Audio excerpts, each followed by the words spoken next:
ಕನ್ನಡದಲ್ಲಿ ಒಂದು ಕಾದಂಬರಿ ರಂಗಾಯಣದಲ್ಲಿ ನಾನು ಮಾಡಿದಾಗ ಬಿ ವಿ ಕಾರಂತರ ಜೊತೆ ಇದ್ದಾಗ ಕುಸುಮಬಾಲೆಯನ್ನು ಕನ್ನಡಕ್ಕೆ ಅನುವಾದ ಮಾಡಿ ಅಂದಾಗ ನನ್ನ ಪ್ರವೇಶ ಸರಿಯಾಗಿ ಶುರುವಾಯಿತು ಅಂತ. ಕನ್ನಡದಿಂದ ಹೇಗೆ ಕನ್ನಡಕ್ಕೆ ತರೋದು ಅದು ನಾಟಕವಾಗಿ ರಂಗಕೃತಿಯಾಗಿ ನಾನು ತಂದೆ. ಅಕ್ಷರ ಹೇಳೋ ಒಂದು ಮಾತು ನಂಬ್ತೀನಿ, ಆಟ ಇದು ನಾಟಕ. ನಾನು ಹೇಗೆ ಒಂದು ಫುಟ್ಬಾಲನ್ನು ಎಂಜಾಯ್ ಮಾಡ್ತೀನೋ ಕ್ರಿಕೆಟ್ ಅಷ್ಟು ಆಗಲ್ಲ, ಬೋರ್ ಹೊಡಿಯುತ್ತೆ. ಆ ಕ್ರಿಕೆಟ್ಗೆ ಪರ್ಯಾಯವಾಗಿ 9 ಗಂಟೆ ನಾಟಕ ನಾನು ಕಟ್ಟಿತ್ತು, ರಾತ್ರಿ ಎಲ್ಲ ಪಾರಾಯಣ ಥರ ಮಾಡ್ಬೋದು ಅಂತ.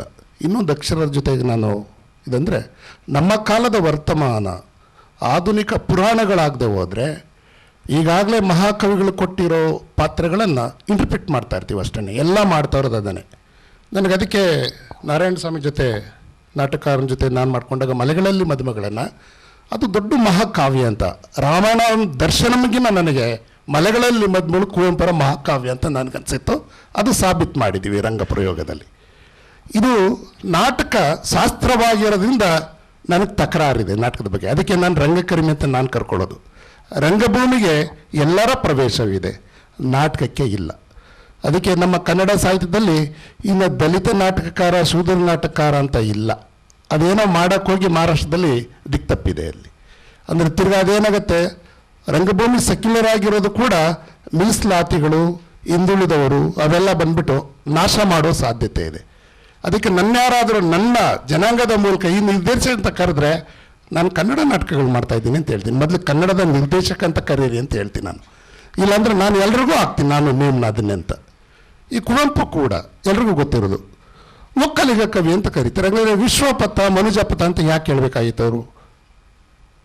ಈಗ ಅದಕ್ಕೆ ನನ್ನ ತಕರಾರು, ಯಾವುದೋ ಒಕ್ಕಲಿಗರ ಸಂಘಕ್ಕೆ ಕುವೆಂಪು ಫೋಟೋ ಹಾಕ್ಕೊಳ್ಳುವಾಗ ಹಾಳು ಮಾಡ್ತಾ ಇದ್ದಾರೆ ಕುವೆಂಪು. ನೀವು ಕುವೆಂಪುನ ಬಚಾವ್ ಮಾಡಬೇಕಾಗಿದೆ ನಾವು ರಂಗಭೂಮಿ ಮೂಲಕ.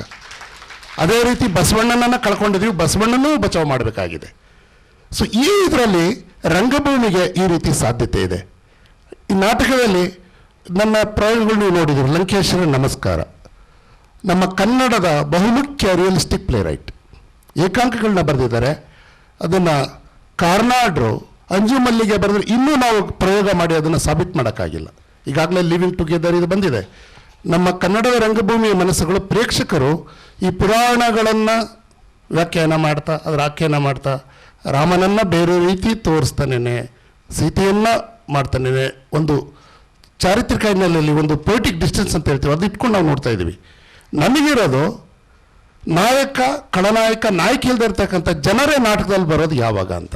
ನನ್ನ ನಾಟಕದಲ್ಲಿ ಹೆಚ್ಚು ಇರಲ್ಲ, ಅವರು ನಾಯಕರಿಗೆ ಸ್ಥಾನವೇ ಇಲ್ಲ, ನನ್ನ ಯಾವ ನಾಟಕದಲ್ಲೂ ಇಲ್ಲ. ಹಾಗಾಗಿ ಕಾಲೈಕ್ಯ ಸ್ಥಳೈಕ್ಯ ಇದು ನಾನು ನಂಬಲ್ಲ ಅರಿಸ್ಟಾಟಲ್ ಥಿಯರಿಯನ್ನು. ನಾಟಕಕ್ಕೆ ಆರಂಭವೂ ಇಲ್ಲ, ಮಧ್ಯವೂ ಇಲ್ಲ, ಅಂತ್ಯ ಅಂತೂ ಆಗೋದೇ ಇಲ್ಲ. ನನಗೆ ಯಾರೋ ಕೇಳ್ತಾರೆ ನಿಮ್ಮ ಹುಟ್ಟಿದ ದಿನ ಯಾವುದು ಅಂತ, ಸಾಲಿನಲ್ಲಿ ಬರ್ಕೊಂಡಿದ್ದಾರೆ. ನಮ್ಮ ಅಪ್ಪಮ್ಮ ಕೂಡ್ದು ಆ ದಿನನೇ ನನಗೆ ಊಂಬಲ್ಲಿ ಇರ್ತಾನೆ, ಅದನ್ನ ಯಾಕೆ ಲೆಕ್ಕ ಹೇಳ್ತಾ ಇಲ್ಲ ಜಗತ್ತು. ಅಂದರೆ ಟೈಮ್ ಸ್ಪೇಸ್ ಬಗ್ಗೆ ಹೇಳ್ತಿರಲ್ಲ, ಇದೆಲ್ಲ ತಿರ್ಗಾ ಯಾವುದೋ ಒಂದಿದು ನಾಟಕಕ್ಕೆ ಅವನ್ನೆಲ್ಲ ಮೀರ್ತಕ್ಕಂಥ ಗುಣ ಇದ್ದಾವೆ ರಂಗಭೂಮಿಗೆ. ಹಾಗಾಗಿ ನೀವೇನು ನಾಟಕ ಕೃತಿ ರಂಗಕೃತಿ ಅಂತ ಹೇಳ್ತಿರಲ್ಲ, ನಾನು ಬರೆದೇ ಇರ್ತಕ್ಕಂಥ ನಾಟಕಗಳು ನನ್ನ ಪ್ರಯೋಗಗಳಾಗಿದ್ದಾವೆ. ಹಾಗಾಗಿ ಇನ್ನೊಂದು ನಿಮಿಷದಲ್ಲಿ ನಾನು ಹೇಳ್ತೀನಿ, ನನ್ನ 2 ಮಹಾಪ್ರಯೋಗಗಳು ಒಬ್ಬ ನಾಟಕಕಾರ ಅಲ್ಲ, ನಾಟಕಕಾರರ ಜುಂಡಿದೆ, ಅಂದರೆ ತಂಡ ಇದೆ. ಈಗ ನೆಕ್ಸ್ಟ್ 1, 2, 3 ಫೆಬ್ರವರಿಯಲ್ಲಿ ಕನ್ನಡದ 2000 ವರ್ಷ ಚರಿತ್ರೆಯನ್ನು, ಜಾತಿ ವಿನಾಶದ ಚರಿತ್ರೆಯನ್ನು, ಪಂಪನ ದೇಹವಾಕ್ಯ ಏನಿದೆಯಲ್ಲ, ಮನುಷ್ಯ ಜಾತಿ ತಾನೊಂದೇವಲ್ಲ, ಅದರಲ್ಲಿ ಇಬ್ಬರೇ ಸೂತ್ರಧಾರರು, ಪಂಪ ಮತ್ತು ಕುವೆಂಪು. ನಮಗೆ ಕಥಾಸರಿಸಾಗದೆ ಹೇಳ್ತೀವಿ, ಅದನ್ನು ಹುಟ್ಟಾಕ್ತಂಥ ಗುಣಾಢ್ಯನನ್ನು ಯಾರೂ ಕೇಳಲ್ಲ. ಗುಣಾಢ್ಯನ ಕಥೆನೇ ಹೇಳಲ್ಲ ನಾವು. ಮಹಾಕವಿ ಅವನ ಕಥೆಯನ್ನು ಕಾಡಿನಲ್ಲಿ ಹೇಳ್ತಾನೆ. ಆ ಕಥೆಗಳು ಹುಟ್ಟಿರೋದ ಬಗ್ಗೆನೇ ಅಲ್ಲಿ ದುರ್ಗಾ ಸಿಂಹನ ಬಂದ್ಬಿಟ್ಟು ಅವನ ಗುಣಾಢ್ಯನ ಮರೆತು ಬಿಡ್ತೀವಿ. ಇದು ಒಂದು ದೊಡ್ಡ ರಾಜಕೀಯ ಪಿತೂರಿ ನಮ್ಮ ದೇಶದಲ್ಲಿ. ನನ್ನ ನಾಟಕದಲ್ಲಿ ಗುಣಾಢ್ಯನಿಂದ ಹಿಡಿದು ಕೊನೆಗೆ ಎಲ್ಲಿಗೆ ಬರುತ್ತೆ ಅಂದರೆ ಕುದ್ಮಲ್ ರಂಗರಾವ್ ಅಂತ ಮಂಗಳೂರಿನ ಒಬ್ಬ ಜಾತಿ ವಿನಾಶದ ಅವನಿಂದ ಎಂಡ್ ಮಾಡ್ತೀನಿ. 2000 ವರ್ಷದ ಕನ್ನಡ ಚರಿತ್ರೆಯನ್ನು 2 ಗಂಟೆಯಲ್ಲಿ ಹೇಳ್ತಾ ಇದ್ದೀನಿ ಆ ನಾಟಕದ ಪ್ರಯೋಗದ ಮೂಲಕ.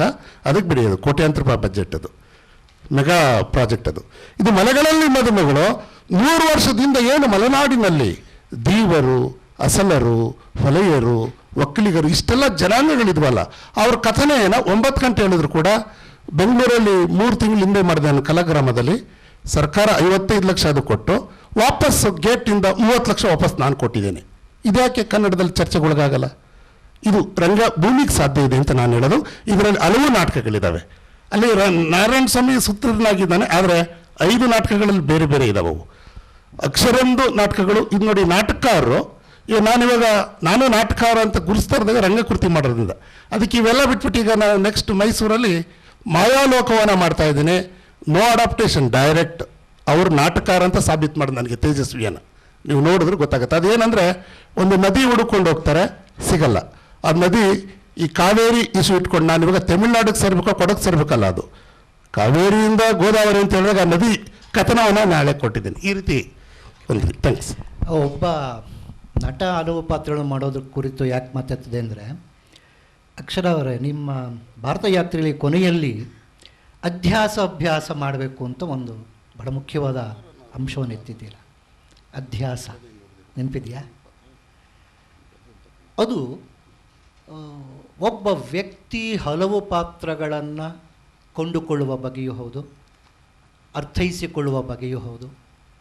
ಒಂದು ನಾಟಕ ರೂಪಿತವಾಗಬೇಕಾದ್ರೆ ಇದು ಭಾಳ ಅಗತ್ಯ ಆಗತ್ತೆ ಅಂತ ನಾನು ಭಾವಿಸಿದ್ದೇನೆ. ಈ ಹಿನ್ನೆಲೆಯಲ್ಲಿ ಆ ಅಭ್ಯಾಸವನ್ನು ನೀವು ಇನ್ನೊಂದು ಸ್ವಲ್ಪ ವಿವರಿಸೋಕ್ಕಾಗತ್ತಾ? ನಿಮ್ಮ ಕೃತಿಗಳ ಹಿನ್ನೆಲೆಯಲ್ಲಿ ಅದು ಹೇಗೆ ರಚನೆ ಆಗುತ್ತೆ ಇತ್ಯಾದಿಗಳು. ಒಂದು ಪಾತ್ರವನ್ನು ಒಬ್ಬ ನಟ ಪ್ರತ್ಯೇಕವಾಗಿ ಮಾಡಬೇಕು ಅಂತನ್ನೋದು ನಮ್ಮ ತೀರ ಈಚಿನ ಕಲ್ಪನೆ. ನಾವು ಗ್ರೀಕ್ ನಾಟಕಗಳನ್ನು ತಗೊಂಡ್ರೆ ಅದನ್ನು 3 ಜನ ನಟರು ಎಲ್ಲ ಗ್ರೀಕ್ ನಾಟಕಗಳನ್ನು ಮಾಡ್ತಿದ್ರು. ಗ್ರೀಕ್ ನಾಟಕಗಳನ್ನು ಇವತ್ತು ಸೂಕ್ಷ್ಮ ಓದಿದರೆ ಅದು 3 ಜನ ಆ್ಯಕ್ಟ್ರಸ್ಸು ಪ್ಲಸ್ ಕೋರಸ್, ಇಷ್ಟೇ ಜನ ಮಾಡೋದಕ್ಕೆ ಆಗ ಹಂಗಿದೆ. ಹಾಗೇನೆ ಎಲ್ಲ ಕಾಲದಲ್ಲೂ ಈ ಒಬ್ಬ ನಟ ಅನೇಕ ಪಾತ್ರಗಳನ್ನು ವಹಿಸೋದು ರಂಗಭೂಮಿಯ ಒಂದು ಸಾಧಾರಣವಾದ, ಪಾತ್ರಕ್ಕೂ ನಟ ಬೇರೆ ಬೇರೆ ಅಂತಲೇ ರಂಗಭೂಮಿ ತಿಳ್ಕೊಂಡಿದ್ದು. ಅದು ಎಷ್ಟರ ಮಟ್ಟಿಗೆ ಅಂದರೆ, ನಾವು ಇವತ್ತಿನ ಸ್ತ್ರೀವಾದಿಗಳು ಜೆಂಡರ್ ಮತ್ತು ಸೆಕ್ಸ್ ಬೇರೆ ಬೇರೆ ಅಂತ ಹೇಳ್ತಾರಲ್ಲ, ಹಾಗೆ ಪಾತ್ರಗಳು ಮತ್ತು ನಟರು ಬೇರೆ ಬೇರೆ. ಆದ್ದರಿಂದಲೇ ಗಂಡಸು ಹೆಣ್ಣು ಪಾತ್ರವನ್ನು ಮಾಡೋದು, ಹೆಂಗಸು ಗಂಡು ಪಾತ್ರವನ್ನು ಮಾಡೋದ್ರಲ್ಲಿ ಯಾವ ಸಮಸ್ಯೆಯೂ ಇಲ್ಲ. ಯಾಕಂದರೆ ಅವರು ಎರಡೂ ಬೇರೆ ಬೇರೆ, ಯಾವ ಪಾತ್ರಗಳನ್ನು ಬೇಕಾದರೂ ಮಾಡಬಹುದು ಅಂತ ಅನ್ನೋದು ರಂಗಭೂಮಿಯ ಬಹಳ ಮುಖ್ಯವಾದ ಮೂಲತತ್ವ. ಇನ್ನು ಆ ಭಾರತ ಯಾತ್ರೆ ನಾಟಕಕ್ಕೆ ಬಂದರೆ ಅವೆಲ್ಲ ಕೆಲವು ಆಕಸ್ಮಿಕಗಳು. ಆ ನಾಟಕ ಹೆಂಗಿತ್ತು ಅಂತಂದರೆ, ಒಬ್ಬನೇ ಊರಿಂದ ಊರಿಗೆ ಹೋಗ್ತಾನೆ, ಅವನಿಗೆ ಬೇರೆ ಬೇರೆ ಜನ ಸಿಗ್ತಾರೆ. ಆ ನಾಟಕ ನಾನು ಬರಿತಾ ಇದ್ದಾಗ ನಂಗೆ ಏನಾಯಿತು ಅಂದರೆ, ಒಂದು ಸೀನ್ ಬರಿತಾ ಇರೋತ್ತಿಗೆ ಇದು ಹಿಂಗೇನೆ ಬರಿತಾ ಹೋದರೆ ಒಂದು ಸೀನಿಗೆ ಕನೆಕ್ಷನ್ನೇ ಇರಲ್ಲ ಅಂತ ಅನ್ಸೋಕ್ಕೆ ಶುರುವಾಯಿತು. ಪಟ್ಟಂತ ಇದ್ದಕ್ಕಿದ್ದಂಗೆ ಅದು ನಾನು ಮೊದಲನೇ ಬರೆದಿದ್ದು 4ನೇ ದೃಶ್ಯ. ಆ 4ನೇ ದೃಶ್ಯ ಬರಿತಾ ಇರೋತ್ತಿಗೆ ಒಂದು ಹೋಟೆಲ್ ವೆಯ್ಟರ್ ಎಂಟ್ರಿ ಆದವಾಗ ನನಗೆ ಇವನಿಗೆ ಗುರ್ತು ಸಿಕ್ತು ಅಂತ ನಾನು ಮಾಡಿದ ಮೇಲೆ ಅವನು ವೇಷಾಂತರದಿಂದ ಎಲ್ಲ ದೃಶ್ಯಗಳಲ್ಲೂ ಅವನು ಬರ್ತಾನೆ ಅಂತ. ಅದಕ್ಕೆ ಇನ್ನೂ ಏನೇನೋ ಪ್ರೇರಣೆಗಳೆಲ್ಲ ಇದ್ವು. ಒಂದು ಮೇಯರ್ ಹೊಳ್ಳು ಒಂದು ನಾಟಕ ಮಾಡಿದಾಗ ಅವನ ಎಲ್ಲ ಸೀನ್ನಲ್ಲಿ ಒಬ್ಬ ಬರ್ತಿದ್ದಂತೆ, ಅದೆಲ್ಲೋ ಕಥೆ ಕೇಳಿದ್ದೆ ನಾನು. ಸೊ ಅದು ಏನೋ ತಲೆ ಒಳಗೆ ಬಂದು ಅದನ್ನು ಮಾಡಿದೆ. ಅದು ಮಾಡ್ತಾ ಇರೋ ಹೊತ್ತಿಗೆ ಆ ಅಧ್ಯಾಸ ಅನ್ನೋ ಕಲ್ಪನೆ ಅಲ್ಲಿ ಆ ಒಂದು ಸ್ಟೇಜ್ ಟೆಕ್ನಿಕ್ ಟರ್ನ್ ಆಗಿ ನನಗೆ ಅಧ್ಯಾಸ ಅಂದ್ಕೊಂಡಿದ್ದು. ಅಂದರೆ ಆ ತತ್ವದ ಒಂದು ಅದ್ವೈತ ತತ್ವದ ಮೂಲಕ ಎಲ್ಲ ಮನುಷ್ಯರು ಹಾಗೇನೆ, ಅವರು ಒಂದೇ ಬ್ರಹ್ಮ ಆಗಿದ್ದವರು ಬೇರೆ ಬೇರೆ ನಾಮರೂಪಗಳನ್ನು ಧರಿಸಿ ಬೇರೆ ಬೇರೆ ದೃಶ್ಯಗಳಲ್ಲಿ ಬೇರೆ ಬೇರೆ ಪಾತ್ರ ಮಾಡಿ ಮತ್ತೆ ಬ್ರಹ್ಮ ಆಗಿ ವಾಪಸ್ ಹೋಗ್ತಾರಲ್ಲ, ಅದೇ ಪ್ರೋಸೆಸ್ಸು ನಾಟಕದಲ್ಲೂ ಕೂಡ ನಡೀತಾ ಇರೋದ್ರಿಂದ ನನಗೆ ಅದಕ್ಕೂ ಇದಕ್ಕೆ ಹೊಂದತ್ತೆ ಅಂತ ಅನ್ನಿಸ್ತು. ಆಮೇಲೆ ಕಡೆ ದೃಶ್ಯಕ್ಕೆ ಅದು ಚೆನ್ನಾಗಿ ಬಂದು ಕೂಡ್ಕಂತು. ಇದು ಒಬ್ಬ ನಟ ಅನೇಕ ಪಾತ್ರವನ್ನು ಮಾಡ್ತಾನೆ ಅನ್ನೋ ಅಷ್ಟಕ್ಕೆ ಸೀಮಿತ ಆಗ್ತಿದೆ ನನಗೆ ಅನ್ನಿಸ್ತಾ ಇಲ್ಲ. ಒಟ್ಟಾರೆ ನಾರಾಯಣ ಸ್ವಾಮಿಯವರ ಕೃತಿಯನ್ನು, ಇತ್ತೀಚಿನ ಕೃತಿಯನ್ನು ನೋಡಿದಾಗ ಮತ್ತೊಂದು ನಾನು ಅನಭಿಜ್ಞಕ್ಕೆ ಹೋಗ್ತಾ ಇದ್ದೇನೆ. ಕಥೆಗಳಿವೆ, ನಿಮ್ಮ ನಾಟಕದಲ್ಲೂ ಕಥೆಗಳ ಸಾಲುಗಳು. ನಾರಾಯಣ ಸ್ವಾಮಿ ದೃಶ್ಯಗಳ ಇದ್ದಾಗ ಒಬ್ಬೊಬ್ಬರು ಒಂದೊಂದು ಕಥೆಯನ್ನು ಹೇಳ್ತಾ ಹೋಗೋದ್ರ ಮೂಲಕ ಅಂತಿಮವಾಗಿ ಅನಭಿಜ್ಞ ಶಾಕುಂತಲಕ್ಕೆ ಬರ್ತೀರ. ಈ ರಚನೆ ಯಾಕೆ ನೀವು ಬಳಸ್ಕೊಂಡ್ರಿ? ಅದು ಮುಖ್ಯವಾಗಿ 3 ಹೆಣ್ಣು ಮಕ್ಕಳು ಕಥೆಯನ್ನು ಹೇಳೋದ್ರ ಮೂಲಕ ಆಗ್ತಾ ಹೋಗುತ್ತೆ. ಇದು ಹೀಗೆ ಹೇಳಿದ್ರೆ, ಒಂದು ನನಗೆ ಕೆಲವು ಸಾರಿ ಇದು ನಾಟಕ ರಚನೆ ಆದಮೇಲೆ ನಾವು ತುಂಬ ಅದರ ಬಗ್ಗೆ ನಾನು ಹೇಳ್ತಿರೋ ಮಾತು ನಾನು ಅನುಭವಿಸಿದ ರೀತಿಗಿಂತ ಭಿನ್ನ ಅಂತ ಅನಿಸುತ್ತೆ. ನಿಜಕ್ಕೂ ಹೇಳಬೇಕು ಅಂತ ಹೊರಟಿದ್ದು, ಮೊದಲಿಗೆ ಮಲ್ಲಿಕಾಳ ಪ್ರವೇಶವೇ ಇರಲಿಲ್ಲ, ಅಲ್ಲಿ ಯೋಚನೆಯೂ ಮಾಡಿರಲಿಲ್ಲ. ನಾನು ಹೇಳಕ್ಕೆ ಹೊರಟ ಕತೆ ಆ ನಾಡಿನಾಯಕನ ಸೊಸೆಯ ಕತೆ. ಅದು ಆ ಜನಪದ ಗೀತೆಯಿಂದ ಕಾಣಿಸಿಕೊಂಡ ಒಬ್ಬ ಹೆಣ್ಣು. ಯಾರವಳು ಹೆಣ್ಣು, ಯಾರು ಉಂಗುರವನ್ನು ನೀರಲ್ಲಿ ಕಳೆದುಕೊಂಡವಳು, ಇವಳು ಯಾರಾಗಿರಬಹುದು ಅಂತ ನಾನು ಹುಡುಕಿ ಹೊರಟಿದ್ದು. ಆ ಹುಡುಕಿ ಹೊರಟಾಗ ಆ ಹೆಣ್ಣಿನ ಕತೆ ಹೇಳಬೇಕು ಅಂತ ಹೋದರೆ ಅದು ಕಾಳಿದಾಸ ಮತ್ತು ಅವಳ ಜೀವನದ ಅವಧಿ ತುಂಬ ತುಂಬ ಕ್ಲುಪ್ತವಾದ ನಾಟಕದಲ್ಲಿ ನೀವು ನೋಡೋದು ಕೇಳಿದ ಹಾಗೆ. ಒಂದು ದಿನ ರಾತ್ರಿ ಅವರು ಸಂಧಿಸಿದ್ದು ಬಿಟ್ಟರೆ ಮತ್ತೆ ಅವರ ಜೀವನದಲ್ಲಿ ಮತ್ತೆ ಸಂಧಿಸಲ್ಲ. ಬಟ್ ಅವರಿಬ್ಬರ ಇವಳ ನೆನಪಿನಲ್ಲಿ ಅವನ ನೆನಪಿನಲ್ಲಿ ಇವರು ಪೂರ್ಣವಾಗಿದ್ದು ದುರಂತವಾದ ಕಡೆ ಹೋಗ್ತಾರೆ. ಮತ್ತು ಉಳಿದ ಘಟನೆಯನ್ನು ಯಾರು ಹೇಳಬೇಕು ಅನ್ನುವಂಥ ಪ್ರಶ್ನೆ ಬಂತು. ಬಂದಾಗ ನನಗೆ ಇನ್ನಿಬ್ಬರು ಒದಗಿ ಬಂದ ಹೆಣ್ಣುಮಕ್ಕಳು ಅಂತಂದರೆ ಉಜ್ಜಯಿನಿಯ ರಾಜನ ಮಗಳು ಎಂದು ನಂಬಲಾಗಿರುವಂಥ ಮಂಜರಿಯ ಕತೆ ಮತ್ತು ಮೋಹನ್ ರಾಕೇಶ್ ಅವರು ನಮಗೆ ಈಗಾಗಲೇ ಒಂದು ಸ್ಟ್ಯಾಂಡರ್ಡೈಸ್ ಪಠ್ಯ ಮಾಡಿಕೊಟ್ಟು, ಆ ಮಲ್ಲಿಕ ಕೂಡ ಅಂಥವಳು ಇದ್ಲಾ ಅಂತ ಗೊತ್ತಿಲ್ಲ, ಅದನ್ನೇನು ಯಾರೂ ನಾವು ಪ್ರಶ್ನೆ ಕೇಳ್ತಿಲ್ಲ. ಸೊ ಹಂಗಾಗಿ ಮಲ್ಲಿಕಾಳ ಇದೆಲ್ಲ ನೀವು ಗಮನಿಸಿದ್ರೆ ಅದು ಜೈಲಲ್ಲಿ ನಡೆಯುತ್ತೆ. ಜೈಲಲ್ಲಿ ಯಾಕೆ ನಡೆಯುತ್ತೆ ಅಂದರೆ ಪ್ರತಿಯೊಬ್ಬ ಮನುಷ್ಯನೂ ಕೂಡ ತಾನು ತನ್ನ ನೆನಪಿನ ಬಂದಿ ಅಂತ ನಾನು ಅಂದ್ಕೊಂಡಿದ್ದೇನೆ. ಸೊ ಕಾಳಿದಾಸನೂ ತನ್ನ ನೆನಪಿನಲ್ಲಿ ಬಂದಿಯಾಗಿದ್ದಾನೆ. ಆ ಕಾಳಿದಾಸನ ಬದುಕಿನಲ್ಲಿ ಪ್ರವೇಶ ಮಾಡಿದ ಹೆಣ್ಣುಗಳು ಕೂಡ ತಾವು ನೆನಪುಗಳ ಬಂದಿಯಾಗಿದ್ದಾರೆ. ಅದಕ್ಕೆ ಅವರು ಜೈಲಿನಲ್ಲಿ ಬಂಧನದೊಳಗೆ ನೆನಪುಗಳನ್ನು ಅವರು ಬಿಚ್ಚಿಕೊಳ್ಳುವಂಥ ಒಂದು ಪ್ರೋಸೆಸ್ ಇದೆ. ಸೊ ಈ 3 ಜನ ಕಾಳಿದಾಸ ಇಲ್ಲವೇ ಇಲ್ಲ ಆ ನಾಟಕದಲ್ಲಿ. ಕಾಳಿದಾಸನಿದ್ದಾನೆ ಅಂತ ಯಾರಾದರೂ ಭಾವಿಸಿದರೆ ನಾನು ತಕರಾರಿದೆ, ಕಾಳಿದಾಸನಿಲ್ಲ ಅಲ್ಲಿ. ಯಾಕೆ ಅಂತಂದರೆ ಮೊದಲ ಕಥೆಯನ್ನು ಹೇಳುವ ಹೆಣ್ಣಿನ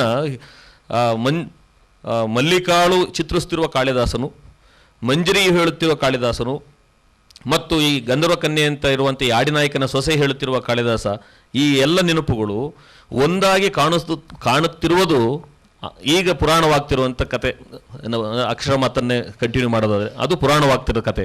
ಆದರೆ ಅಲ್ಲಿ ಆಗ್ತಿರೋದೇನಂತಂದರೆ ಅವರು ತಮ್ಮ ನೆನಪುಗಳಿಗೆ ತಾವು ಹೇಗೆ ನೆನಪುಗಳ ಬಂದಿಯಾಗಿದ್ದೇವೆ ಅಂತನ್ನೋದನ್ನು ಅವರು ನಮ್ಮೊಂದಿಗೆ ಹೇಳಿಕೊಳ್ಳುತ್ತಿರೋ ಮಾತು.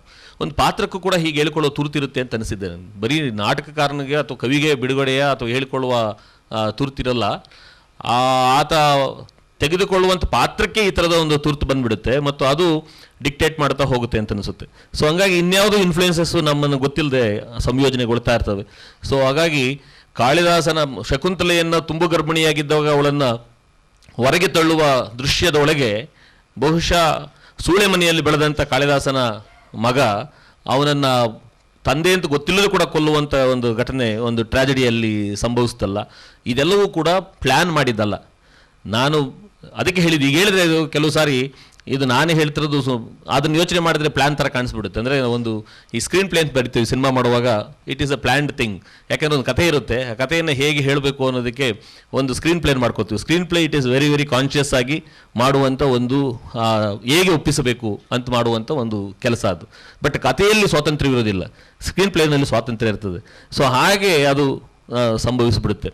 ಸೊ ಹೀಗಾಗಿ ನೆನಪುಗಳ ಬಂಧನದಿಂದ ಬಿಡುಗಡೆಗೊಂಡ ಕಥೆ ಅದು ಅನಭಿಜ್ಞ. ಹಾಗಾಗಿ ಅದರಲ್ಲಿ ನಾನು ಉದ್ದೇಶಿಸಿದರೆ ಅನೇಕ ಸಂಗತಿಗಳು ಅಲ್ಲಿ ನಾನು ಒತ್ತಾಯಿಸಿ ಬರೆಸಿವೆ. ಬಟ್ ಅದಕ್ಕೆ ಕಾಳಿದಾಸನ ಓದಿರಬಹುದು, ಕಾಳಿದಾಸನನ್ನು ಈ ಕಾರಣಕ್ಕಾಗಿ ಪರಮೇಶ್ವರ ಭಟ್ರು ಬರೆದ ಎಲ್ಲ ಟ್ರಾನ್ಸ್ಲೇಷನ್ಸನ್ನು ಓದ್ಕೊಂಡಿದ್ದಿರಬಹುದು, ಅಥವಾ ಎಲ್ಲ ವೈದೇಹಿಯನ್ನು ಓದಿದ್ದಿರಬಹುದು, ಲೋಕಶಾಕುಂತಲನ ಓದಿದ್ದಿರಬಹುದು, ಇವೆಲ್ಲ ಕೂಡ ಕೀರಮ್ ಅಂತವರ ಪಾಠ ಕೇಳಿದ್ದಿರಬಹುದು. ಇವೆಲ್ಲ ನಮ್ಮ ಮೇಲೆ ಪರಿಣಾಮ ಬೀರಿ ಅದು ಇದನ್ನು ಆಗು ಮಾಡಿದೆ ಅಂತ ಅಂದ್ಕೊಂಡಿದ್ದೇನೆ. ಜೊತೆಗೆ ರಂಗಭೂಮಿಯ ಜೊತೆಗೆ ಇದ್ದಂಥ ಒಡನಾಟ ಇಷ್ಟಲ್ಲ ಆದರೆ ನಾಟಕ ಹುಟ್ಟುತ್ತೆ ಅಂತ ನಾನು ನಂಬೋದಿಲ್ಲ. ಎಷ್ಟೋ ಜನ ನಾಟಕಕಾರರು ಬಹಳ ಒಳ್ಳೆ ಕವಿಗಳು ಕನ್ನಡದಲ್ಲಿ ನಾಟಕಕಾರರು ಯಾಕೆ ಆಗಲಿಲ್ಲ ಅಂತಂದರೆ ಥಿಯೇಟ್ರಿನ ಎಕ್ಸ್ಪೀರಿಯನ್ಸೇ ಇಲ್ಲ ಅವರಿಗೆ, ಥಿಯೇಟ್ರಿನ ಪರಿಚಯವೇ ಇಲ್ಲದೆ ಇರೋದ್ರಿಂದ ಯಾವುದು ರಂಗದ ಮೇಲೆ ದೃಶ್ಯವಾಗುತ್ತೆ ಆಗಲ್ಲ ಅಂತನ್ನೋ ತಿಳುವಳಿಕೆ ರಂಗದ ಪರಿಚಯ ಇಲ್ಲದೆ ಹೋದರೆ ಕಟ್ಟೋದಕ್ಕಾಗೋದೇ ಇಲ್ಲ.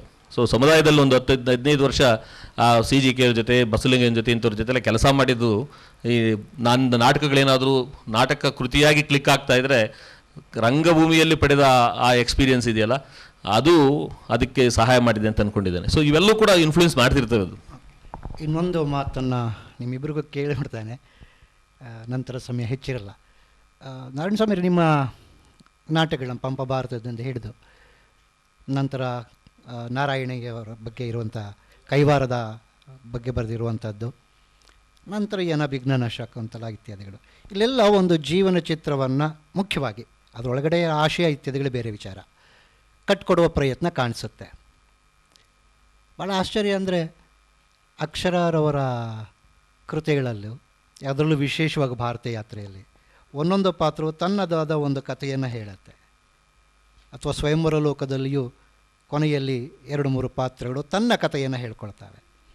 ಸೊ ಹೀಗೆ ಈ ಒಂಥರದ ಜೀವನ ಚರಿತ್ರೆಯನ್ನು ಅಥವಾ ಆತ್ಮಕಥೆಯನ್ನು ಕಟ್ಟಿಕೊಡುವಂಥ ಒಂದು ಹೊಸ ರೂಪ ಏನಾದರೂ ಇತ್ತೀಚೆಗೆ ಕನ್ನಡದ ನಾಟಕ ರಚನೆಯಲ್ಲಿ ಬೆಳವಣಿಗೆ ಪಡ್ಕೊಳ್ತಾ ಇದೆ ಅಂತ ಅನಿಸುತ್ತಾ, ಅಥವಾ ಇದು ಯೋಗಕ್ಕೆ ಆ ರೀತಿ ಆಗಿದೆಯಾ ಇಬ್ರಿಗೂ? ಯಾಕೆ ನಿಮ್ಮಲ್ಲಿ ಬಹಳ ಕಥೆಗಳಿವೆ, ಎಲ್ಲ ಕಥೆಗಳು ಒಂದೊಂದಲ್ಲ ಒಂದು ಪಾತ್ರ ಕಥೆಯನ್ನೇ ಹೇಳ್ಕೊಳ್ತಾ ಹೋಗ್ತವೆ. ಅವರಲ್ಲೂ ಕೂಡ ಇಡೀ ರಚನೆ ಸಂರಚನೆ ಆಗೋದು ಅನಿಮಿಗ್ನದಲ್ಲಿ ಒಂದೊಂದು ಪಾತ್ರ ತನ್ನ ಕಥೆಯನ್ನು ಹೇಳ್ಕೊಳ್ಳೋದ್ರ ಮೂಲಕ. ಅವರ ಮುಖ್ಯ ನಾಟಕಗಳಲ್ಲೂ ಆ ಥರದ್ದೇ ಆಗಿದೆ. ಕೈವಾರರ ಬಗ್ಗೆ ಬರೆಯೋದು, ಪಂಪನ ಬಗ್ಗೆ ಬರೆಯೋದು, ಕಾಳಿದಾಸನ ಬಗ್ಗೆ ಬರೆಯೋದು ಆಗಿದೆ. ಅದು 2-3 ಕಾರಣಗಳಿಂದ. ಮತ್ತು ನಾರಾಯಣ ಸ್ವಾಮಿ ಅವ್ರು ಹೇಳ್ದಂಗೆ ಇವೆಲ್ಲ ಒಂಥರ ಫ್ಲ್ಯಾಶ್ ಬ್ಯಾಕ್ನಲ್ಲಿ ಯೋಚನೆ ಮಾಡೋದನ್ನ ಹಂಗೆ ಯೋಚನೆ ಮಾಡಿದ್ದಲ್ಲ ಅದು. ಆದರೆ ಈಗ ಯೋಚನೆ ಮಾಡಿದರೆ ಹಾಗೆ ಅಂತ ಅನಿಸುವ ವಿಚಾರಗಳನ್ನು ನಾನು ನಿಮ್ಮ ಮುಂದೆ ಹೇಳ್ತೇನೆ. ಮೊದಲನೇದಾಗಿ ನನಗೆ ಮೊದಲಿಂದಲೂ ಈ ತುಂಡು ಡೈಲಾಗ್ ಇರೋ ಪೇಜ್ಗಳನ್ನೇ ಕಂಡ್ರಾಗಲ್ಲ. ಸ್ವಲ್ಪ ಬಲ್ಕಿಯಾಗಿರ್ಬೇಕು ನಾಟಕದ ಪೇಜ್ಗಳು. ನಂಗೆ ಅದಕ್ಕೋಸ್ಕರ ಸಂಸಾರ ನಾಟಕಗಳು ಭಾಳ ಇಷ್ಟ. 4 ಪುಟ ಡೈಲಾಗ್ ಇರಬೇಕು. ಒಂದೊಂದು ಕಾಗದ 4 ಪುಟ 5 ಪುಟ ಇದ್ದರೆ ಅದೊಂಥರ ಒಂದು ಬಲ್ಕ್ ಇರುತ್ತೆ ಅದಕ್ಕೆ. ಅದು ನನಗೆ ಮೊದಲಿಂದಲೂ ಒಂಥರ ಒಂದು ವಿಜುವಲಿನೇ ಅದರ ಬಗ್ಗೆ ಒಂದು ಆಸಕ್ತಿ ಇದೆ. ಎರಡನೇದಾಗಿ ಈ ನಾವು ಒಂಥರ ನಾಟಕ ಮೂಲತಃ ಸಂಭಾಷಣೆ. ಈಗ ಕಾವ್ಯಕ್ಕೆ ಲಯ, ಕಾದಂಬರಿ ಕಥೆಗೆ ಕಥೆ, ನಾಟಕಕ್ಕೆ ಸಂಭಾಷಣೆ. ನಾವು ಏನು ಹೇಳೋದಿದ್ರೂ ಸಂಭಾಷಣೆ ಮೂಲಕವೇ ಹೇಳಬೇಕು. ಬ್ರ್ಯಾಕೆಟಲ್ಲಿ ಅವರಿಬ್ಬರಿಗೂ ಮದುವೆಯಾಗಿ 3 ಮಕ್ಕಳಾದವು ಅಂತೆಲ್ಲ ಹೇಳಕ್ಕೆ ಬರಲ್ಲ ನಾವು. ನಾವು ಅದು ಏನಿದ್ರು 2 ಡೈಲಾಗಲ್ಲೇ ಅವ್ರಿಗೆ ಮದುವೆ ಆಯಿತು, ಮಕ್ಕಳಾಯಿತು, ಎಲ್ಲವನ್ನೂ ಡೈಲಾಗ್ನಲ್ಲೇ ಹೇಳಬೇಕಾಗಿರೋದ್ರಿಂದ ನಮಗೆ ಸಂಭಾಷಣೆಯೇ ಮುಖ್ಯ. ನಾನೇನು ಮಾಡ್ತಿದ್ದೇನೆ ಅಂದರೆ ಅದರಲ್ಲಿ ಈ ನೀವು ಇಬ್ಸನ್ದು ಡಾಲ್ಸ್ ಹೌಸ್ ಓದಿದರೆ ಗೊತ್ತಾಗುತ್ತೆ. ಅವರೊಂದು ಸಾಲ ಮಾಡಿಬಿಟ್ಟಿರ್ತಾರೆ. ಆ ಸಾಲದ ಕಥೆಯನ್ನು ಹೇಳೋದಕ್ಕೆ ಇಬ್ಸನ್ ಎಷ್ಟು ಒದ್ದಾಡ್ತಾನೆ ಅಂತಂದರೆ ಸುಮಾರು ಒಂದೊಂದು 20-25 ಪುಟ ಆ ಕಥೆಯನ್ನು ಖರ್ಚು ಮಾಡೋಕ್ಕೆ, ಅದನ್ನ ಹೇಳೋದಕ್ಕೆ ಖರ್ಚು ಮಾಡ್ತಾನೆ. ಚಕಾಫ್ ಭಾಳ ಬುದ್ಧಿವಂತ. ಅವನೇನು ಮಾಡಿಬಿಡ್ತಾನೆ ಅಂದರೆ ಆ ಮೊದಲನೇ ದೃಶ್ಯದಲ್ಲಿ ಆ ಲೋಪಾಹಿನ್ ಎದುರುಗಡೆಗೆ ಬಂದು ಈ ಸಂಸ್ಕೃತ ನಾಟಕದ ಸೂತ್ರಧಾರನ ಹಾಗೆ ನಾನು ಇವ್ರ ಮನೇಲಿ ಸರ್ಫ್ ಆಗಿದ್ದೆ, ಆಮೇಲೆ ಹಿಂಗಿಂಗಾಯ್ತು ಅಂತ ಒಂದು ಪೇಜಲ್ಲಿ ಕತೆ ಹೇಳಿ ಈಗ ಒಡತಿ ಟ್ರೈನಿಗೆ ಬರ್ತಾ ಇದ್ದಾಳೆ, ಕಾಯ್ತಾ ಇದ್ದಾನೆ ಅಂತ ಹೇಳ್ಬಿಡ್ತಾನೆ. ಸೊ ಇಬ್ಸನ್ 40 ಪೇಜಲ್ಲಿ ಮಾಡೋದನ್ನ ಚಕಾಫ್ 1 ಪೇಜಲ್ಲಿ ಮಾಡಾಕ್ತಾನೆ. ನನಗೇನು ಅನ್ನಿಸ್ತು ಅಂತಂದರೆ ಈ ಕಥನಗಳು ಆ ಥರದ ಒಂಥರ ಒಂದು ಪರೋಕ್ಷ ಸೂತ್ರಧಾರರ ಕೆಲಸವನ್ನು ಮಾಡ್ತವೆ ಅಂತ. ಅದು 2ನೇ ಕಾರಣ. 3ನೇದು ಇನ್ನೊಂದು ಭಾಳ ವೈಯಕ್ತಿಕ ಕಾರಣ ಇದೆ.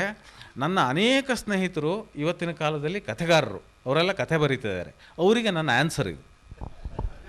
ಆ ಮಾತು ನಿಮ್ಮ ನಾಟಕದಲ್ಲಿ ಒಂದು ಪಾತ್ರದ ಮಾತು ಕೂಡ ಆಗಿದೆ. ಚೆನ್ನಾಗಿ ಬರೋದು ನಿಮ್ಮಂಥವ್ರು ಭಾಳ ಬರಿತೀರಾ ಅಂತ ಒಂದು ಮಾತಿದೆ.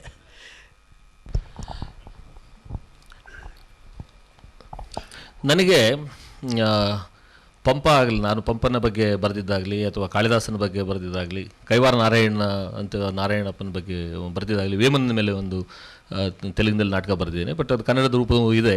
ಅದನ್ನು ಬರೆದಿದ್ದಾಗಲಿ ಅವರ ವ್ಯಕ್ತಿ ಅಂತ ನಾನು ಅವರ ಅನಿಸೇ ಇಲ್ಲ ನನಗೆ. ಪಂಪ ವ್ಯಕ್ತಿ ಅಲ್ಲ, ಅದೊಂದು ಆಲೋಚನಾ ಕ್ರಮ, ಅದೊಂದು ಲೋಕದೃಷ್ಟಿ ಅಂತ ನನಗನ್ನಿಸಿದೆ ಯಾವಾಗಲೂ ಕೂಡ. ಅಂದರೆ the way of looking at life. ಆತ ಹೇಗೆ ಧರ್ಮದ ಪ್ರಶ್ನೆಯನ್ನು, ಹೇಗೆ ಜಾತಿಯ ಪ್ರಶ್ನೆಯನ್ನು, ಹೇಗೆ ಅಧಿಕಾರದ ಪ್ರಶ್ನೆಯನ್ನು ಅವನು ಎದುರುಗೊಂಡ ಅಂತನ್ನೋದು ಅದು ಒಂದು ಲೋಕದೃಷ್ಟಿ. ಆದ್ದರಿಂದ ನಾನು ಪಂಪನ ಕತೆ ಹೇಳ್ತಾ ಇಲ್ಲ, ಪಂಪನ ರೆಫರೆನ್ಸ್ ಎಲ್ಲ ಆಗ್ತಾ ಇರ್ಬೋದು ಅಷ್ಟೇ. ಪಂಪನ ಕತೆ ಅಲ್ಲ ಪಂಪ ಭಾರತ, ಅದು ಭಾರತದ ಕತೆ. ಪಂಪ ಕಂಡ ಹಾಗೆ ಪಂಪನ ಮೂಲಕ ನೋಡಿದ್ದು ಅಂತ ಅಷ್ಟೇ. ಕೈವಾರ ನಾರಾಯಣಪ್ಪ ಕೂಡ ಒಬ್ಬ ವ್ಯಕ್ತಿಯಾಗಿ ನಾನು ಬರೆದಿಲ್ಲ. ಹೌದಾ, 18ನೇ ಶತಮಾನದಲ್ಲಿ ಆ ಥರದ ಒಂದು ತುಂಬ ಟ್ರಾನ್ಸಿಷನ್ ಪೀರಿಯಡಲ್ಲಿದ್ದಾಗ ಒಂದು ಕಡೆ ಈ ವೈದಿಕರ ಕಾಠಿಣ್ಯ, ಮತ್ತೊಂದು ಕಡೆ ಬ್ರಿಟಿಷರ ಆಡಳಿತದ ಹೊಸ ಯುಗ, ಮತ್ತು ಆ ಕಾಲಕ್ಕೆ ಕೊನೆಗೊಳ್ತಿದ್ದ ಅಲ್ಲಿ ತುಂಬ ನಮ್ಮ ಕೋಲಾರ ಜಿಲ್ಲೆಯಲ್ಲಿ ಈ ಇಸ್ಲಾಂ ಆಡಳಿತದ ಇದೆಲ್ಲ ಇನ್ಫ್ಲೂಯೆನ್ಸಸ್ ಅಲ್ಲ. ಯಾಕೆಂದರೆ ಈಗಲೂ ಕೋಟೆಗಳು, ಬೋಧಿ ಕೋಟೆ ಹೈದರಾಲಿ ಹುಟ್ಟಿದ್ದು, ಟಿಪ್ಪು ಸುಲ್ತಾನ್, ಚಿಂತಾಮಣಿಯಲ್ಲೇ ಟಿಪ್ಪು ಸುಲ್ತಾನ್ದು ಒಂದು ಕೋಟೆ, ಈ ಆಡಳಿತಗಳು, ಇಂಥದ್ದು ಟ್ರಾನ್ಸ್ಫಾರ್ಮೇಷನ್ಸ್ ಅಲ್ಲೊಳಗೆ ಆ ಜೀವನ ಹೇಗೆ ವಿಲಿಗುಟ್ತಾ ಇತ್ತು ಅದನ್ನು ಕೈವಾರ ನಾರಾಯಣಪ್ಪ ತನ್ನ ಕೃತಿಗಳಲ್ಲಿ ಹೇಳೋದಕ್ಕೆ ಪ್ರಯತ್ನಿಸ್ತಾ ಇದ್ದ. ಹಾಗಾಗಿ ನಾನು ಹಿಂತಿರುಗ್ತಾ ಇರೋದು ಆ ಥರದ ಲೋಕದೃಷ್ಟಿಗಳಿಗೆ. ಈ ಕ್ರೈಸಿಸ್ಗಳನ್ನು ಕನ್ನಡದ ಸಂವೇದನಾ ಲೋಕ ಹೇಗೆ ತಾನು ಎದುರುಗೊಳ್ತು ಮತ್ತು ಅದನ್ನು ನಮಗೆ ಅರ್ಥ ಮಾಡಿಸ್ತು ಅನ್ನೋದನ್ನು ಈಗ ಇವತ್ತಿನ ನನ್ನ ವರ್ತಮಾನವನ್ನು ಅರ್ಥ ಮಾಡ್ಕೊಳ್ಳೋದಕ್ಕೆ ನಾನು ಅದನ್ನು ಬಳಸ್ತಾ ಇದ್ದೀನಿ. ಸೊ ನನಗೆ ನನ್ನ ಪ್ರೆಸೆಂಟ್ ಮುಖ್ಯವೇ ಹೊರತು ನಾನು ಅದನ್ನು ಹಿಂದಕ್ಕೆ ಹೋಗಿ ಅದನ್ನು ಸೆಲೆಬ್ರೇಟ್ ಮಾಡಿ ಅದರ ಆರ್ನಮೆಂಟೇಷನ್ ಮಾಡೋದಕ್ಕೆ ಟ್ರೈ ಮಾಡ್ತಾ ಇಲ್ಲ. ಇವತ್ತಿನ ವರ್ತಮಾನ ನನಗೆ ತುಂಬ ಸಮಸ್ಯೆಗಳನ್ನು ನಾನು ಮುಂದೆ ಹಿಡ್ತಾ ಇದೆ. ಬೆಳಗ್ಗೆ ಅನಂತಮೂರ್ತಿಯವರು ಪ್ರಸ್ತಾಪಿಸಿದಂಥ ಪ್ರಶ್ನೆಗಳು ಅವು ಜೀವನ ಮಾಡೋದ ಪ್ರಶ್ನೆಗಳು ಅಂತ. ಜೀವನ ಮಾಡೋದ ಪ್ರಶ್ನೆ ಕವಿಗಿರಬೇಕು ಅನ್ನೋದನ್ನು ಅಡಿಗರು ಹೇಳಿದ್ದನ್ನು ಇವಾಗ ಎಷ್ಟು ಜನ ನಾವು ಸೀರಿಯಸ್ ಆಗಿ ತೆಗೆದುಕೊತಿದ್ದೀವಿ ನನಗೆ ಗೊತ್ತಿಲ್ಲ. ಆದರೆ ಅದು ನಿಜಕ್ಕೂ ಜೀವನ ಮಾಡೋದ ಪ್ರಶ್ನೆ ಆದಾಗ ನೀವು ಒಂದು ಭಾಷೆಯನ್ನು ಹುಡ್ಕೊಳ್ಬೇಕಾಗತ್ತೆ. ಕೈವಾರ ನಾರಾಯಣಪ್ಪ ನನಗೊಂದು ಭಾಷೆ, ಆ ಭಾಷೆಯ ಮೂಲಕ ನಾನು ವೇಮನ ನನಗೊಂದು ಭಾಷೆ, ಕುವೆಂಪು ನನಗೊಂದು ಭಾಷೆ. ಆದ್ದರಿಂದಲೇ ಯಾಕೆ ನಾನು ಈ ಕನ್ನಡದ ಅಥವಾ ನಮ್ಮ ಕಾಲದ ಮಹಾಕವಿಗಳಿಗೆ ಹಿಂತಿರುಗಿದ್ದೇನೆ, ಇದರಲ್ಲಿ ನನಗೆ ಆಯ್ಕೆ ಇರಲಿಲ್ಲ ಅಂತ. ಬೇರೆ ಬಿಟ್ಟು ಬರೆಯದೆ ಬಸವಣ್ಣನ ಬಗ್ಗೆ ಬರಿತಾ ಇದ್ದೀನಿ. ಬಸವಲಿಂಗಯ್ಯನವರು ಆಕಸ್ಮಿಕವಾಗಿ ಕಾಲು ಮುರ್ಕೊಳ್ಳದೆ ಇದ್ದಿದ್ರೆ ಇಷ್ಟೊತ್ತಿಗೆ ನಾನು ಬರೆದ ಒಂದು ಬಸವಣ್ಣನ ಬಗ್ಗೆ ಬರೆದ ನಾಟಕ ಇಂದಿಗೂ ಟ್ರಾನ್ಸ್ಲೇಟ್ ಆಗಿಬಿಟ್ಟು ಭಾರತ ಸಂಚಾರಕ್ಕೆ ಹೋಗಬೇಕಾಗಿತ್ತು. ನಾನು 3 ಸೀನ್ ಬರೆದಿದ್ದೆ. ಆಕಸ್ಮಿಕವಾಗಿ ಅವ್ರು ಕಾಲು ಮುರ್ಕೊಂಡ್ರು, ಸಾಣಿಹಳ್ಳಿ ಸ್ವಾಮಿಗಳು ನಾನು ಬಿಟ್ಟರು. ಅದರಿಂದ ನಾನು ನಾಟಕ ಅಲ್ಲಿಗೆ ನಿಂತಿದ್ದೆ. ಇಲ್ಲಾಂದರೆ ಇಷ್ಟೊತ್ತಿಗೆ ಬಸವಣ್ಣನ ಬಗ್ಗೆ ಬರೀಬೇಕು ಅನ್ನೋದು ಇವತ್ತಿನ ಲೇಖಕನ ಆಯ್ಕೆ ಅಲ್ಲ ಅಂತ ನಾನು ತಿಳ್ಕೊಂಡಿದ್ದೇನೆ. ಬಸವಣ್ಣನನ್ನು ಪ್ರಸ್ತಾಪಿಸಿದೆ ಅಥವಾ ಅಲ್ಲವ ಪ್ರಭುವನ್ನು ಓದಿಕೊಳ್ಳೋದು ಒಬ್ಬ ಕವಿಗೆ ಇವತ್ತು ಆಯ್ಕೆ ವಿಚಾರ ಅಲ್ಲ. ಅದು ಅವನು ಕವಿ ಆಗಬೇಕು ಅಂದರೆ ಅದು ಅನಿವಾರ್ಯ. ಅವನು ಅಲ್ಲಂ ಪ್ರಭುವನ್ನು ಓದ್ದೆ ಅಥವಾ ಕುವೆಂಪುನ ಓದ್ದೆ, ಬೇಂದ್ರೆಯವ್ರನ್ನ ಓದ್ದೆ, ನಾನು ಕವಿ ಆಗ್ತೀನಿ ಅಂತನ್ನೋದು ನಮಗೆ ಆಯ್ಕೆ ವಿಚಾರಗಳಲ್ಲ. ಅದರಿಂದ ಇವರು ಚಾರಿತ್ರಿಕ ವ್ಯಕ್ತಿಗಳೋ ಅಥವಾ ಒಂದು ಕಾಲಘಟ್ಟದ ವ್ಯಕ್ತಿತ್ವಗಳೋ ಅಂತ ನಾನು ಅದನ್ನು ನನಗೆ ಅವ್ರು ಕಂಡಿಲ್ಲ. ಅವು ಒಂದು ವ್ಯಾಖ್ಯಾನಗಳ ಬದುಕನ್ನು ವ್ಯಾಖ್ಯಾನಿಸುವ ಒಂದು ವಿಧಾನವಾಗಿ ಅವು ಕಂಡಿರೋದ್ರಿಂದಾಗಿ ನನ್ನ ವರ್ತಮಾನವನ್ನು ಆ ಮೂಲಕ ನೋಡಿದರೆ ನಾವು ಮತ್ತಷ್ಟು ನಮ್ಮ ಬದುಕನ್ನು ನೇರ್ಪುಗೊಳಿಸ್ಕೊಳ್ಬಹುದು, ಇವತ್ತಿನ ವರ್ತಮಾನದ ಪ್ರಶ್ನೆಗಳನ್ನು ನಾವು ಅಡ್ರೆಸ್ ಮಾಡ್ಬೋದು ಅನ್ನೋ ಕಾರಣಕ್ಕಾಗಿ ನಾನು ಅವ್ರನ್ನ ಬರೆದಿದ್ದೇನೆ. ಬಸ್ಸು, ಈ ಪ್ರಶ್ನೆ ನಿಮ್ಮನ್ನು ಕೇಳಬೇಕು ಅನಿಸುತ್ತೆ. ನಾರಾಯಣ ಸ್ವಾಮಿಯವರ ನಾಟಕಕಾರರಾಗಿ ನೀವು ಮತ್ತು ಅವರ ನಾಟಕದ ನಿರ್ದೇಶಕರಾಗಿ ಭಾಳ ಒಳ್ಳೆಯ ಕೆಲಸಗಳು ನಡೆದಿವೆ ಕನ್ನಡದ ರಂಗಭೂಮಿಯ ಸಂದರ್ಭದಲ್ಲಿ. ಅದು ಕುವೆಂಪು ನಾಟಕ ಇರ್ಬೋದು ಅಥವಾ ಈಗ ತಾನೇ ನಾರಾಯಣ ಸ್ವಾಮಿ ಹೇಳಿದಾಗೆ ಬಸವಣ್ಣನ ಬಗ್ಗೆ ನಾಟಕ ಇರ್ಬೋದು. ಒಬ್ಬ ನಾಟಕಕಾರ ನಾಟಕ ರಚಿಸುವ ಸಂದರ್ಭದಲ್ಲಿ ಈ ಥರದ ಸಂಬಂಧ ಇದ್ದಾಗ ನಿರ್ದೇಶಕ ಅದರ ಮೇಲೆ ಯಾವ ಬಗೆಯ ಪ್ರಭಾವವನ್ನು ಬೀರ್ತಾನೆ, ಅಥವಾ ಹತೋಟಿ ಇರುತ್ತೆ, ಅಥವಾ ಯಾವ ಬಗೆಯ ಸಹಕಾರ ಇರುತ್ತೆ? ಹಾಂ, ನೀವು ಅದನ್ನು ಹೇಗೆ ಅವರಿಗೆ ನಿರ್ದೇಶಿಸ್ತೀರಾ? ನಾಟಕ ರಚನೆಯ ಸಂದರ್ಭದಲ್ಲಿ ಅಥವಾ ಮತ್ತೊಂದು ಸಂದರ್ಭ? ಈಗ ನಾರಾಯಣ ಸ್ವಾಮಿದು ಒಂದು 3 ನಾಟಕ ಮಾಡಿದ್ದೀನಿ. ಅವರು ಟೆಕ್ಸ್ಟ್ ಬರೆದಾದ್ಮೇಲೆ ಅವರು ಮುಗಿದ್ರು ಅಂತ ಅವ್ರನ್ನ ನಾನು ವೇದ ಅನ್ನೋ ಥರ ಅದನ್ನು ಭಜನೆ ಮಾಡಿ ಇಡಲ್ಲ. ನಾನು ನಟರುಗಳ ಮೂಲಕ ಬೇರೆ ಮಾಡ್ತೀನಿ. ನಾನು ನಾರಾಯಣ ಸ್ವಾಮಿನ ನಟರುಗಳು ಮಾತಾಡ್ತಾರೆ ಅಂತ ಅಕ್ಷರ ಹೇಳ್ದಂಗೆ ಸಂವಾದ ಇದು. ಈಗ ನೋಡಿ, ಕುವೆಂಪು ಅವ್ರದ್ದು ಶೂದ್ರ ತಪಸ್ವಿ ಬರೆದಾಗ ಅವರೇ ಬರೆದಿದ್ದಾರೆ ಒಂದು ಮುನ್ನುಡಿಯಲ್ಲಿ, ಇದನ್ನು 20-30 ನಿಮ್ಮ ಅಡಿಯಲ್ಲಿ ಇದನ್ನು ತೋರಿಸ್ಲಿಕ್ಕೆ ಆಗಲ್ಲ, ಇದು ನಾಟಕ ಅಲ್ಲ, ಮನೋರಂಗ ಭೂಮಿಯಲ್ಲಿ ಕಟ್ಕೋಬೇಕು ಅಂತ. ಅಂದರೆ ಕುವೆಂಪುನು ಕೊಡು ಅತಿ ಅಂತ ಅನ್ಸಲ್ವ? ನಾಟಕ ಬರೆದಿದ್ದಾರೆ, ಸುಮ್ಮನೆ ಇರಬೇಕು ಅವರು. ನಮ್ಮ ಕಾಲದಲ್ಲಿ ನಟರುಗಳು ನಿರ್ದೇಶಕರು ಅದೇನೋ ಮಾಡ್ಕೊಳ್ತೀವಿ ನಾವು ಅದನ್ನು. ಇಲ್ಲಾಂದರೆ ನಿಮಗೆ ಈಡಿಪಸ್ ಉಳಿತಾ ಇರಲಿಲ್ಲ. ಇವಾಗೊಂದು ಗ್ರೀಕರು ಯಾವ ರೀತಿ ನಾಟಕಗಳು ಮಾಡ್ತಿದ್ರು ಅಂತ ಯಾರು ಗೊತ್ತಿದೆ? ಒಬ್ಬ ಸೊಫೋಕ್ಲಿಸ್ ನಮ್ಮ ಕನ್ನಡದ ಭಾಷೆಯಲ್ಲಿ ಲಂಕೇಶ್ ಅವರು ತಂದಾಗ ಸಂಸದಲ್ಲಿ